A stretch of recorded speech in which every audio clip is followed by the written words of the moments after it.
Hello, friends, and welcome to the Knowledge Empire. And please subscribe and like, comment, share, whichever you prefer. So, today we are going to discuss Porter's 5 force model. It's an important component of competitive analysis. जब हम competitive analysis करते हैं तो Porter's 5 force model वहाँ पर हम पढ़ते ज़रूर हैं. So, what is the use of this? Developed by Michael Porter. This was developed by Michael Porter to for competitive analysis. This model is used for the competitive analysis. Competitive analysis मतलब competitors की analysis और strength और weaknesses को find out करने के लिए हम Michael Porter 5 force model use करते हैं to analyse how strong each forces is in a particular industry. एक इंडस्ट्री के अंदर जो डिफरेंट डिफरेंट फोर्सेस हैं वो कितने स्ट्रॉन्ग हैं और हर फोर्स कितने इंपॉर्टेंट हमारे बिजनेस के लिए, ये एनालाइज करने के लिए पोर्टर्स 5 फोर्स मॉडल की हेल्प से हम एनालिसिस करते हैं और illustrate nature and level of competition. Obviously competitive analysis करते हैं तो इसमें हम पता करते हैं कि जो जहाँ पर हमारा बिजनेस एग्जिस्ट कर रहा है वहाँ पे कंपटीशन का लेवल क्या है. जहाँ पर हमारा बिजनेस एग्जिस्ट करता है वहाँ पर लेवल क्या है कंपटीशन का. तो ये 3 मेन कैरेक्टरिस्टिक्स हैं पोर्टर्स 5 फोर्स मॉडल के. और पोर्टर्स 5 फोर्स मॉडल में 5 चीज़ों को फोर्सेस माना गया. एक suppliers, consumers and rivalry among the industry, substitutes, and new entrants. So we'll move to the diagram. How porters 5 force analysis भाई हेल्प कैसे करती है. ये एनालिसिस हम करते तो हैं बट इसकी यूज़ क्या और ये हेल्प कैसे करती है. तो उसमें 3 चीज़ें हैं. बाय पोर्टर्स 5 फोर्स मॉडल की हेल्प से we can define the arena. हम अरीना को डिफाइन कर सकते हैं. अरीना का मतलब होता है space where business exist. Where business exist. Identify key factors of success. Obviously जब हम एनालिसिस करते हैं तो उसमें हम स्ट्रेंथ के साथ साथ वीकनेसेस भी देखते हैं. So obviously we can analyse which factors are crucial for our success and we will focus on that factors which is efficient for efficient use of which required to succeed in the business. And third हो जाता है focus on competitors. Obviously it's a competitive analysis तो basic focus हमारा होता है कि हम competitors के ऊपर अपना फोकस रखें. सो पोर्टर्स 5 फोर्स मॉडल में डायग्रामेटिक रिप्रेजेंटेशन सबसे पहले चीज़ आती है सप्लायर्स. यहाँ पर आ जाएगी राइवल्स हमारे इनसाइड फॉर्म. सप्लायर्स के बारे में आपको अगर देखने में दिक्कत हो रही हो so you can see that. Suppliers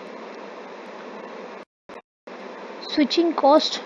suppliers में क्या क्या मेन चीज़ें हम पढ़ते हैं. स्विचिंग कॉस्ट ऑफ फॉर्म मतलब suppliers obviously suppliers will beneficial only when the amount मतलब वॉल्यूम आपके पास सप्लायर्स का ज़्यादा होगा. अगर आपके पास सिंगल सप्लायर होगा तो obviously the bargaining power of supplier will be more. So you don't have the way to negotiate.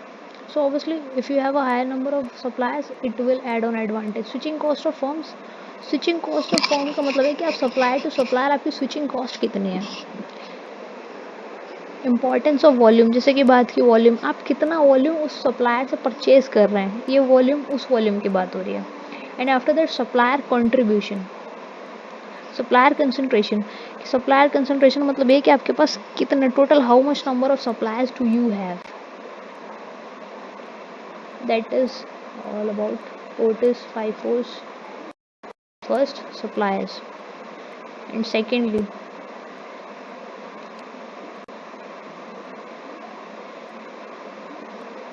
we will discuss buyers. अब हम बायर्स के बारे में डिस्कस करेंगे. Buyers volume, price sensitivity and substitute available. Buyers के लिए अगर substitute market में अवेलेबल है तो it's difficult for a business to retain that. अगर सब्सटीट्यूट आपसे चीपर प्राइस पे मार्केट में अवेलेबल होगा so how will you retain your buyers. So that is known as bargaining power of the buyers. ये बायर्स की बार्गेनिंग पावर. अगर आपके पास नंबर ऑफ बायर्स कम है और सब्सटीट्यूट अवेलेबल वो भी चीपर प्राइस पे है प्राइस सेंसिटिविटी हमेशा, मार्केट हमेशा प्राइस सेंसिटिव होता है. So this two things will work more. एक तो substitute available, you have to focus on the substitute available, how the substitute are better than you और cheaper than you, and then buyer volumes. And after that, the next is new entrants, rivalry and substitutes. This substitute available and this substitute is our difference, and rivalry and substitutes are different. सबसे पहले हम ये पढ़ते हैं कि ये rivalry और this substitute कैसे डिफरेंस होते हैं.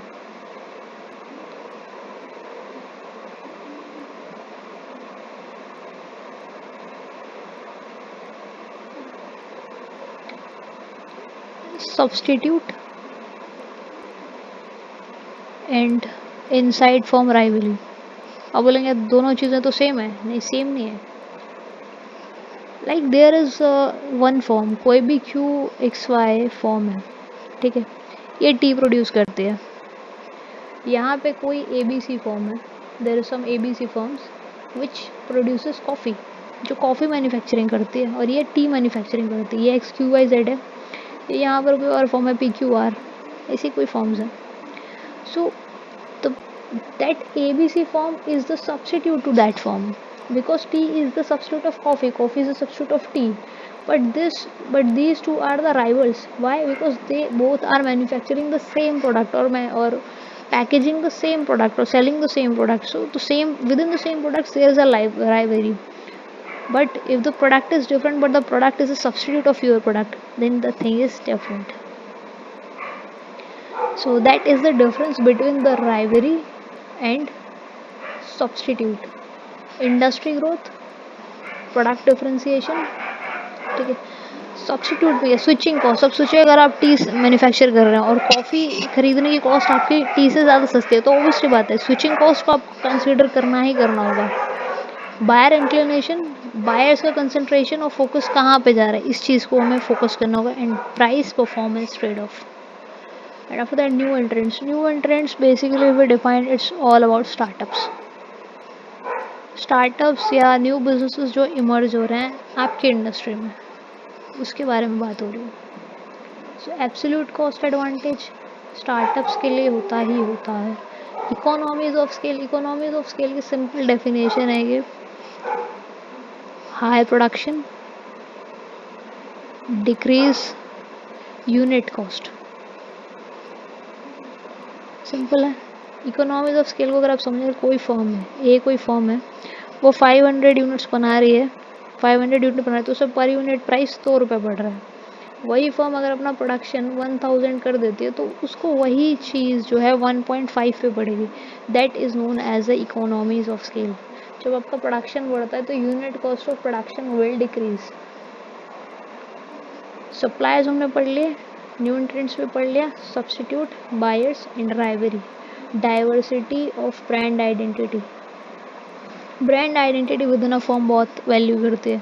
Like you are working in an industry and उस इंडस्ट्री में आपकी ब्रांड वैल्यू दूसरी ब्रांड वैल्यू से ज़्यादा, तो ये एक एब्सोल्यूट एडवांटेज आपको ऑलरेडी है. If there are two firms A, B and C and B has a higher brand value, then this is an absolute advantage over A and C to the B. So that's all about Porter's 5 force models. Basically this model इसीलिए use होता है ताकि हम competitive analysis करें और जितने भी forces हमारे बिजनेस को इफ़ेक्ट या इम्पैक्ट कर रहे हैं उनके बारे में स्टडी करें और फैक्टर्स को एक्सप्लोर करें.